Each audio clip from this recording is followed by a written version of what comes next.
এই গ্লোবাল ওয়ার্ল্ডে আমরা দেখতেছি এখন আলাদা করে ভালোবাসার নামে একটা দিবস প্রতিষ্ঠিত করা হয়েছে এবং আমাদের তরুণ তরুণীরা সেটার প্রতি বিরাটভাবে আকৃষ্ট। আল্লাহ রাব্বুল আলামিন আমাদেরকে বোঝার জায়গা দেন, এটা আর এখন ভালোবাসা দিবস নেই, এটা পৃথিবীর সবচেয়ে নিকৃষ্টতম বিশ্ব বেহায়া দিবস, ঠিক কিনা? এটা আপনাকে বুঝতে হবে প্রিয় ভাইয়েরা। আমি আমার তরুণদেরকে বলবো, যাদের সুস্থ জ্ঞান আছে, আপনি মুসলিম পরিবারে জন্মগ্রহণ করেছেন, আল্লাহর ওয়াস্তে আবেগ নয়, বিবেক দিয়ে আমার কথা কটা শোনেন। আপনি যেটাকে ভ্যালেন্টাইন্স ডে বলতেছেন, এটার ইতিহাস কি আপনি জানেন আগে, তারপরে আপনার সাথে পরবর্তী কথা বলা যাবে। রোমান পৌত্তলিক ধর্মীয় অনুষ্ঠান, যেটা ভারতীয় আর্যদের মতোই, এই প্রাচীন রোমান পৌত্তলিকরা ফেব্রুয়ারিতে তারা দেব দেবীর আশীর্বাদ লাভের আশায়, সন্তান এবং স্ত্রী এবং ফসলের ক্ষেতের বরকত লাভের আশায় এরা একটা উৎসব করত। এটার নাম ছিল লুপারকেলিয়া। কি উৎসব? লুপারকেলিয়া। এই লুপারকেলিয়া, এটাকে বলা হতো সুপার লুপারকেলিয়া। এই সময় তারা নানান ধরনের আচার আচরণ করতো। যেরকম ভারতের মধ্যে ছিল, যখন বৃষ্টি হয় না গায়ের মধ্যে কাদা মাখতো, বিভিন্ন ধরনের বসন্ত উৎসবের নামে বিভিন্ন ধরনের জায়গায় যে তারা বিভিন্ন ধরনের আচার আচরণ করত, ঠিক রোমানরা তাদের ক্ষেত খামার ফসল এবং যাদের স্ত্রী সন্তান কম হতো অথবা সন্তান সম্ভব হতো না, তাদের জন্য একটা লুপারকেলিয়া উৎসব করত। কিন্তু ঈসা আলাইহিস সালামের পরে, যার নাম ছিল শৌল, পরে নিজের নাম গ্রহণ করছে পোল, নিজে প্রথমে ঈসা আলাইহিস সালামের চূড়ান্ত বিরোধী ছিল। হঠাৎ করে একদিন বলল, আমার প্রতি ওহী আসছে, এখন থেকে আর বিরোধিতা করা যাবে না, এখন থেকে ঈসার পক্ষে থাকতে হবে। মূল ছিল তার ধান্দাবাজি করা।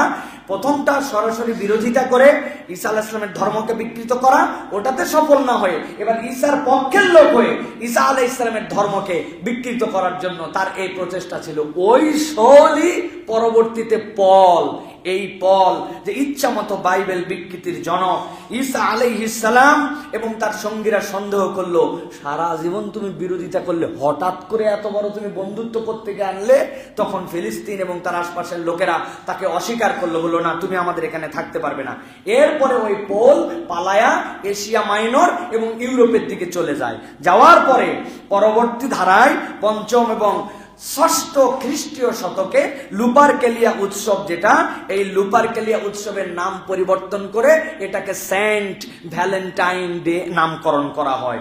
একান্তই খ্রিস্টান পৌত্তলিকদের, যারা খ্রিস্টান কিন্তু আল্লাহকে বিশ্বাসের সাথে সামঞ্জস্যপূর্ণ নয়, ওই পৌত্তলিকদের ধর্মীয় বিশ্বাসের একটা অনুষ্ঠান, যেটা লুপারকেলিয়া থেকে পরিবর্তিত হয়ে ভ্যালেন্টাইন ডে তে রূপান্তর হয়েছে।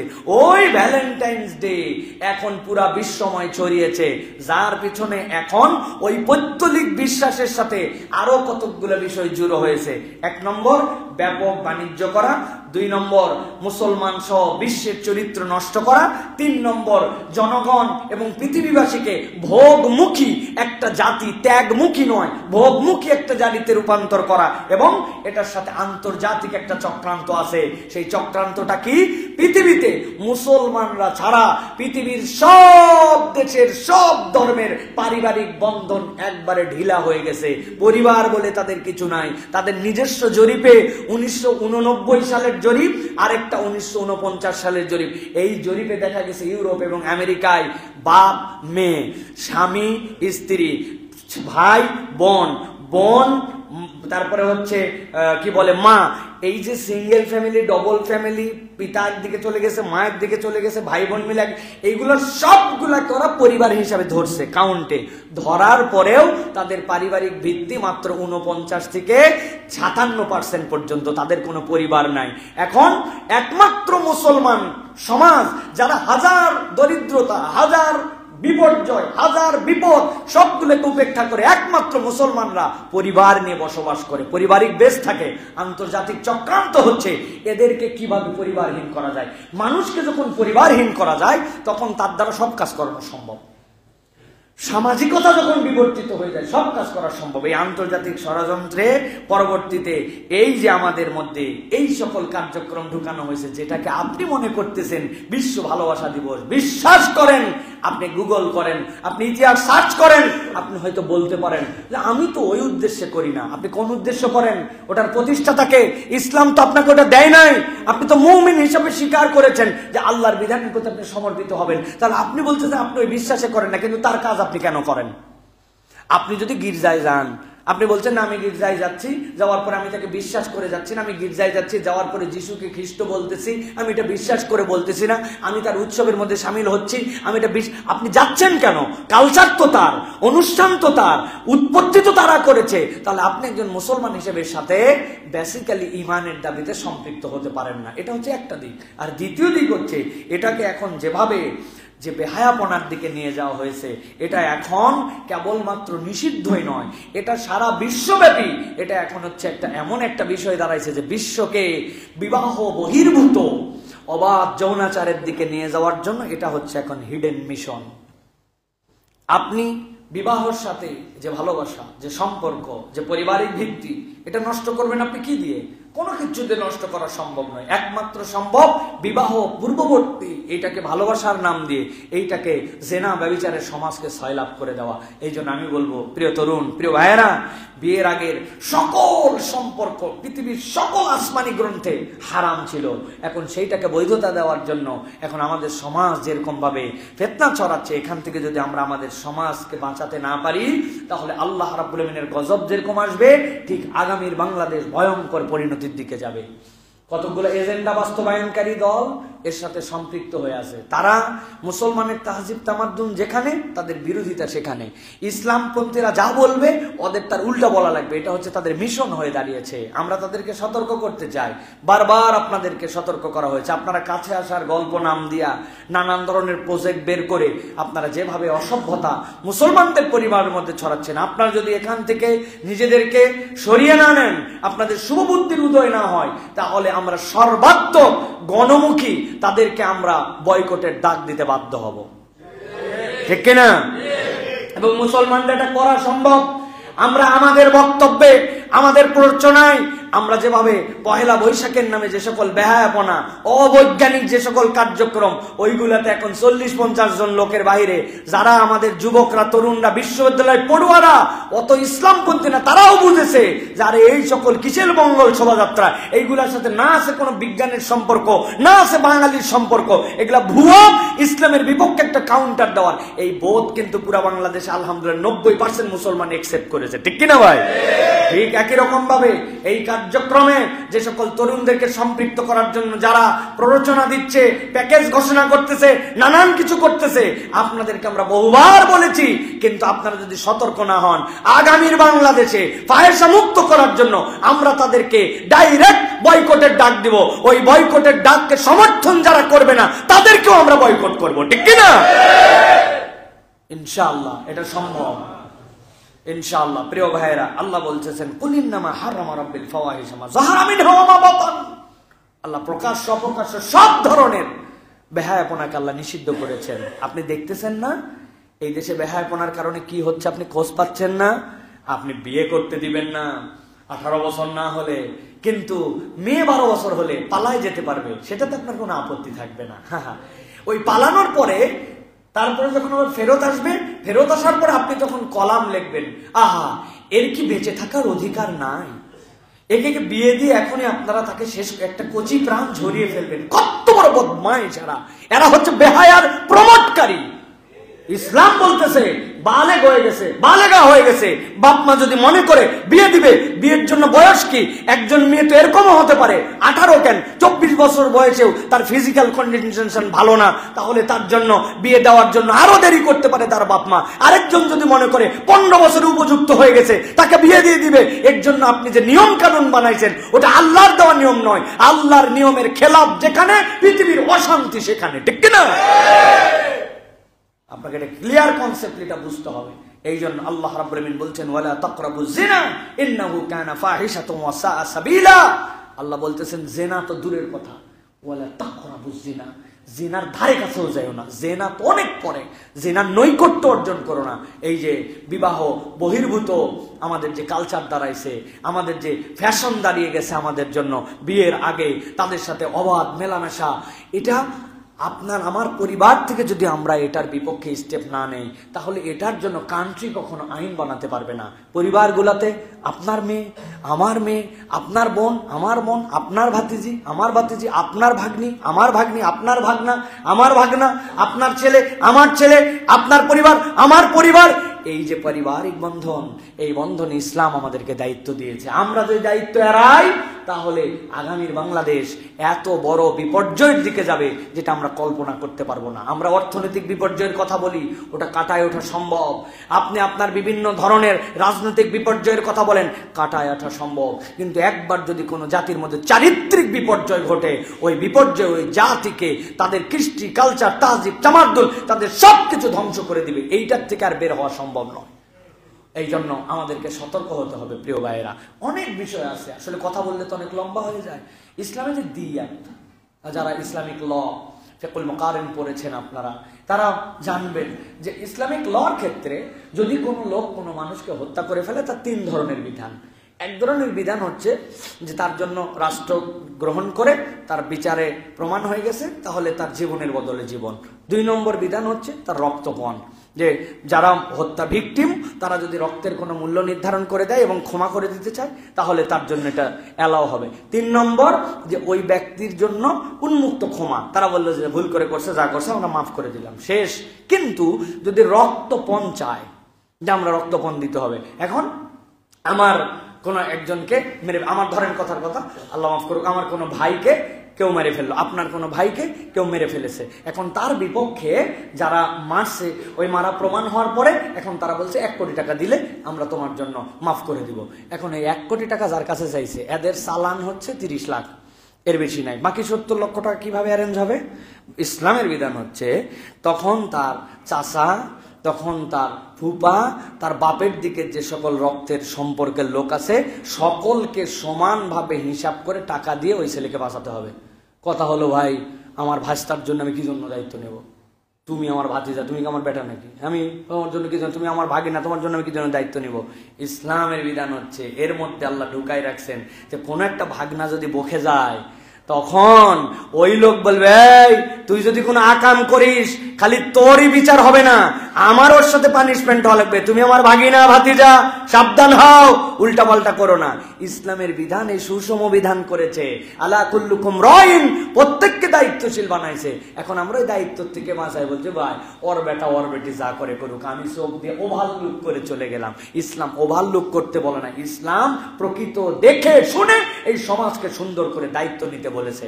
আমার দায়িত্ব তো পুরো পৃথিবীর না ভাই, আমি পারবো না। কিন্তু আমার সামনে আপনারা যারা অডিয়েন্স, আমার কথা যারা শোনেন, আপনাদেরকে প্রমিস করতে হবে আপনার ছেলে, মেয়ে, ভাই, ভাগিনা, ভাতিজা, আপনার আয়ত্তের মধ্যে এই বেহায়াপনার সাথে কেউ যুক্ত হবে না। আপনি এটাকে প্রতিরোধ করবেন, আপনি এটাকে ঠেকাবেন। রাজি আছেন আপনারা? রাজি আছেন ইনশাআল্লাহ? অনেক দূর পর্যন্ত আমার দায়িত্ব না, আমার দায়িত্ব এই পর্যন্ত। আল্লাহ রাব্বুল আমিন আমাদেরকে বুঝার তৌফিক দান করেন। প্রিয় ভাইয়েরা শোনেন, আরেকটা বিষয়, লজ্জাহীনতায় পর্দা করা খালি নারীর দায়িত্ব, ঠিক না ভাই? একজন বলতেছে, হুজুর সমাজটা নষ্ট হয়ে গেল, আমি মোড়ের উপরে দাঁড়াইছিলাম, দেখলাম 5-7টা মহিলা গেল, একটারও বুকে কাপড় নাই, আর কি অসভ্যের মতো যাচ্ছে, নাউজুবিল্লাহ। আহা, উনি এত বড় বুজুর্গ যে 5-7টা মহিলা গেছে, একটারও বুকে কাপড় নাই, উনি তাকায় দেখছে। আপনারা তো একটু আগে মনে করছিলেন যে লোকটা খুব ভালো না? আল্লাহ কি বলতেছে? আল্লাহ বলছে, লিল কুল্লিল মুমিনিনা ইয়াগুদ্দু মিন আবসারিহিম ওয়া ইয়াহফাজু ফুরুজাহুম। আল্লাহ বলছে, ও পুরুষ, আগে তুমি তোমার চোখটা সামলাও। নারীর খালি পর্দা নাই, নারীর পর্দা তো পর্দা আছে, পুরুষের জন্য আল্লাহ পর্দার বিধান করেছেন। অতএব আমার কৃষ্টি, কালচার, তাহজিব, তামাদ্দুন, আমার চোখ, আমার কান, এইগুলার পর্দা আমাকে করতে হবে। বলুন হুজুর, চোখের পর্দা, কানের পর্দা, এগুলো কি জিনিস? নবী করিম সাল্লাল্লাহু আলাইহি ওয়াসাল্লাম হাদিসের মধ্যে বলছেন, ফাল আইনানি জিনাহুমা নজর, চোখের জন্য জিনা কি? তাকানো। আল্লাহ নবী বলছেন, ওয়াল উজনান জিনাহুমাল ইস্তিমা, তোমার কান জেনা করতেছে শোনার দ্বারা, নবী করিম সাল্লাল্লাহু আলাইহি ওয়াসাল্লাম বলছেন ওয়াল লিসানু জিনাহু আল কালাম, তার মুখ হচ্ছে তার জন্য জেনা করতেছে। আপনি এমন রসাত্মক গল্প করছেন যে এই গল্প ইসলাম অ্যালাউ করে না, ওইটা আপনার জন্য জেনার গুণ আপনার জিহ্বা করে ফেলতেছে। কান দিয়ে এমন কিছু শুনতেছেন, চোখ দিয়ে এমন কিছু দেখতেছেন, চোখ জেনাকার, কান জেনাকার, জিহ্বা জেনাকার। আল্লাহ নবী বলতেছেন ওয়ালিয়াদু জিনাহাল বক্স, এমন কিছু আপনি ধরেছেন, এমন কিছু স্পর্শ করছেন, বলছেন না এর শুধুমাত্র কাছে আসা, এখনো আমাদের ভালোবাসা পূর্ণ হয় নাই, এই যে কাছে আসে ধরছেন, এই ধরাটাও আপনার জন্য জেনা। আল্লাহ বলছেন এটা তোমার হাতের জেনা। এরপরে আল্লাহ নবী বলতেছেন ওয়ারিজু জিনাহাল খাতা ওয়াল কলবু ইয়াহওয়া ওয়া ইয়াতামান্না, আর তোমার জন্য এই কলব, এই অন্তর, এটা তো কেবল তোমাকে সব সময় তোমার ইচ্ছা অনুযায়ী চলতে বলে, এটাও একটা তোমার জন্য গুনাহ, ওটা তো আল্লাহর ইচ্ছায় চলবে। অতএব ভাই, আমার চোখ, আমার কান, আমার পা, আমার হাত, এইগুলা প্রত্যেকটার হিসাব যদি আল্লাহকে দিতে হয়, তাহলে এইগুলার গুনাহ থেকে পুরুষকেও বাঁচতে হবে। পুরুষের জন্য পর্দা আছে। অনেক সময় বলে নারীর পোশাকের জন্য ধর্ষিতা হয়েছে, বলে না ভাই? এই কথার সাথে আমি পূর্ণ একমত নয়। কথা হচ্ছে একটা নারী ধরেন ল্যাংটা হয়ে ঘুরতেছে, একদম কোনো পোশাকই নাই তার গায়ে, কথার কথা। আর একজন পুরুষ, সেই পুরুষ কি ওই ল্যাংটা হওয়া দেখে তার সাথে খারাপ কাজ করে ফেলবে? হ্যাঁ, একজন মহিলা বাজে পোশাক পরে ঘুরতেছে, পুরুষ কি তার সাথে জেনা করে ফেলবেন? না, আপনাকে আপনার জেনার থেকে আপনাকে বাঁচতে হবে। ওই পোশাক পরবে, সে শুদ্ধ পোশাক সে পরবে, এটা তার দায়িত্ব। কিন্তু পুরুষ যদি মনে করে কেউ যে সে এলোমেলো পোশাক পরছে জন্য আমার মধ্যে জেনা করা হালাল হয়ে গেছে, নাউযুবিল্লাহি মিন যালিক, আল্লাহ যেখানে তাকাতে মানা করছে সেখানে আপনি সে ল্যাংটা চলতেছে না কেমন চলতেছে ওটা তো পরের বিষয়, জেনা তো হাজার হাজার কোটি গুণ দূরের বিষয়। অতএব পোশাকহীন খারাপ পোশাক, সমাজটা নষ্ট হয়ে গেছে, এই জন্য জেনা করলে আর কোনো সমস্যা নাই, অথবা জেনা তো একজন পুরুষ করে ফেলতেই পারে নারীর দোষে, এই কথার সাথে ইসলাম সম্পূর্ণ একমত নয়। এটা পার্শিয়াল কথা। পুরুষকেও তার চরিত্র দিয়ে হেফাজত করতে হবে। ওয়া লিবাসুত তাকওয়া যালিকা খায়র, আল্লাহ বলছেন ওই পোশাক তোমার জন্য লাগবে। সাহাবায়ে কেরামের সাথে নারী রেখে দিছিল না, পরে তারা কি বলছে, এগুলো কি পাথর না মানুষ? ওইটা কোন পোশাক দিয়ে আটকাইছিল ভাই?